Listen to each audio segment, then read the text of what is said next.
চটপটা potato বাটাটা fry কম সময়ে কিভাবে বানাবেন এই মুখরোচক রেসিপিটি সেটাই দেখাবো। নমস্কার বন্ধুরা, মাই সিম্পল লাইফস্টাইল ব্লগে স্বাগত জানাই। দেখে নেওয়া যাক আজকের এই চটজলদি মুখরোচক রেসিপিটি। প্রথমে কড়ায় 4 টেবিল চামচ সাদা তেল দেব। ফোড়ন হিসাবে তেলের মধ্যে দেবো 1 চিমটে জিরে, 1 চিমটে কালো সর্ষে একটু পুড়ে কালো হয়ে আসলে তারপর দিয়ে দেবো রসুন কুচি 1 টেবিল চামচ। রসুনটাকে ভালো করে ভাজবো।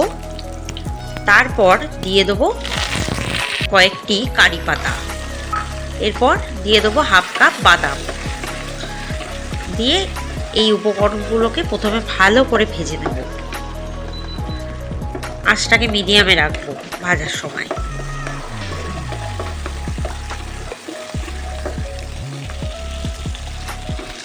এরপর দিয়ে দেবো 3টে পেঁয়াজ কুচি, এটাও ভালো করে ভেজে নেব।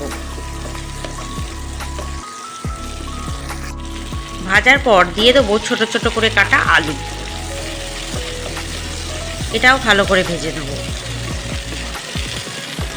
এটা তো সম্পূর্ণ ভাজার ওপরেই হবে, তাই আঁচটাকে কম করে ভাজতে হবে।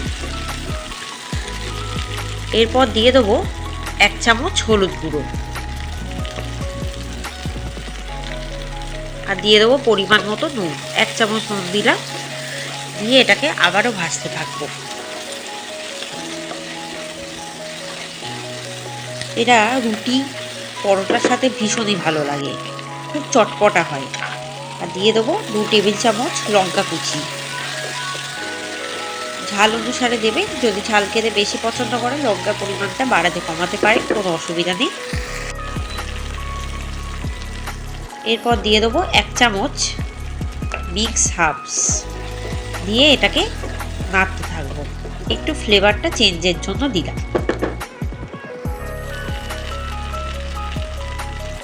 এরপর দিয়ে দেবো ধনেপাতা কুচি, দিয়ে নাড়তে থাকবো ততক্ষণ না আলুটা সিদ্ধ হয়, ততক্ষণ ভাজতে থাকবো। লো আঁচে রাখলে ভাজাটা ভালো হবে।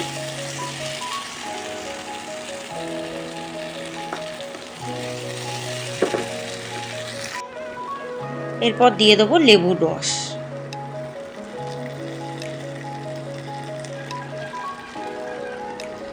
একটা গোটা গন্ধরাজ লেবুর রস দেব।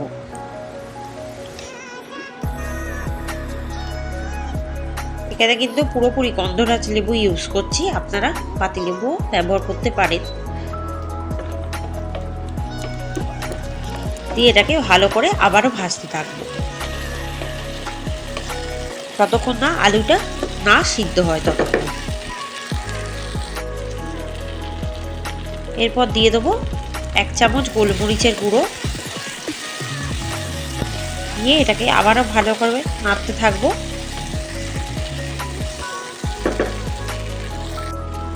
এবার দিয়ে দেবো হাফ কাপ ভিজানো ছোলা, দিয়ে এটাকে আবারও ভালোভাবে ভাজতে থাকবো।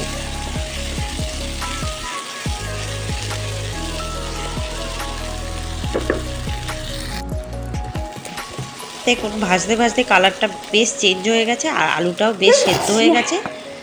একদম ঝরঝরে ভাব চলে এসেছে, কোনো রকম মাখা মাখা ব্যাপারটাই নেই। রুটি পরোটা লুচির সাথে কিন্তু ভীষণই ভালো লাগে। এবার দিয়ে দেবো একটু ধনেপাতা কুচি নামানো 15 মিনিট আগে, দিয়ে এটাকে আবারও নাড়তে থাকবো। এরপর নামানোর আগে ওপর থেকে দিয়ে দেবো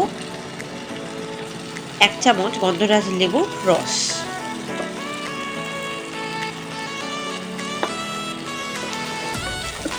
আলুটা কিন্তু সেদ্ধ হয়ে গেছে, নাড়তে নাড়তে বোঝাই যাচ্ছে।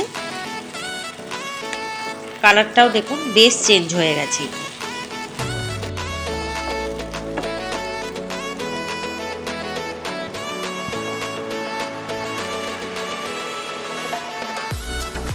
নুনটা অবশ্যই নিজেদের স্বাদ অনুসারে চেক করে নেবেন।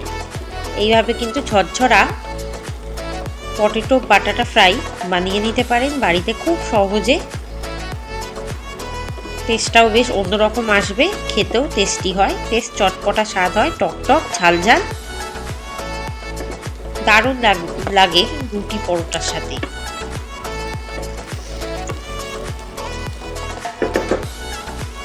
একদম ভাজা কমপ্লিট, আমি এবার নামিয়ে সার্ভ করব। রেসিপিটি ভালো লাগলে অবশ্যই কমেন্টে জানাবেন আর আমার চ্যানেলে সাবস্ক্রাইব করবেন। ওপর থেকে একটু ধনেপাতা কুচি ছড়িয়ে সার্ভ করব। ব্যাস রেডি। আজকের রেসিপি এখানেই সমাপ্ত হলো। ধন্যবাদ। ভালো থাকবেন, সুস্থ থাকবেন, সাবধানে থাকবেন, আমার চ্যানেলে চোখ রাখবেন।